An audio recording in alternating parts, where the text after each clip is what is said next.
Doktor, saya terskip folic acid sampai minggu ke-5. Tak apa ke? Sebab baru tahu pregnant.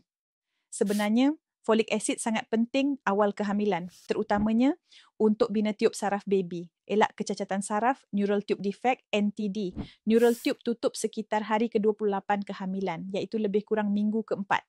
Tapi, ramai baru tahu pregnant lepas minggu ke-5. So, jangan panik.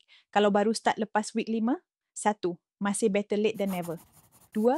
Teruskan makan 400 ke 800 mikrogram folic acid setiap hari. 3. Lagi baik kalau ada B12 dan iron sekali. 4. Terus jaga nutrisi harian. Bukan hanya folik, tapi DHEC A, magnesium, vitamin D pun penting. Everty Mama, solusi lengkap untuk ibu hamil. Everty Mama D5 dan coklat. Ada folic acid, vitamin B12, iron, DHEC A, dan 24 vitamin mineral. Rasa sedap, tak muak waktu morning sickness. Amalkan sebelum sarapan setiap hari. Boleh mula seawal positif UPT dan teruskan sehingga trimester ketiga. Kalau baru tahu pregnant dan baru mula makan folik, teruskan. Yang penting, jangan putus asa jaga badan. Sebab rahim ibu adalah rumah pertama baby kita.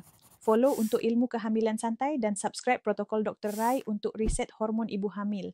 Dan minum Everty Mama setiap pagi. Bantu ibu, bantu baby.